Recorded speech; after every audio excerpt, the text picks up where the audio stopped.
গরিবের মেয়ে যখন বড়লোক বাড়ির বউ। মা, আপনি কি এত রাতে কোথাও বেরোচ্ছেন? হ্যাঁ, ইয়েস, পার্টিতে যাচ্ছি। ও প্লিজ ডোন্ট কল মি মা। আমি না তোমাকে কতবার বলেছি আমাকে মা বলে ডাকবে না, কেমন যেন একটা চিপ চিপ লাগে। Please call me mom or mummy, আর কিচ্ছু না।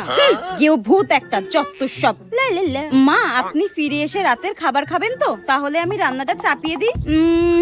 না না না, আমার জন্য ডিনার বানাতে হবে না, আমি পার্টি থেকে খেয়ে আসবো। আর আজকে রাত্রে তোমাকেও বাড়িতে খাবার দাবার বানাতে হবে না। তুমি একটা কাজ করো, তুমি বাইরে থেকে খাবার অর্ডার করে নাও, ঠিক আছে? হ্যাঁ, অনলাইনে খাবার অর্ডার করতে হবে? কিন্তু মা, আমি তো অনলাইনে খাবার অর্ডার করতে পারি না। হ্যাঁ, তুমি অনলাইনে খাবার অর্ডার করতে পারো না? ও মাই গড, আমার বেটাটা কাকে বিয়ে করেছে?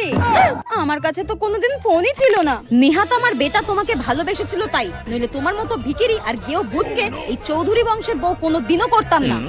যত সব। এতে আমার কি দোষ?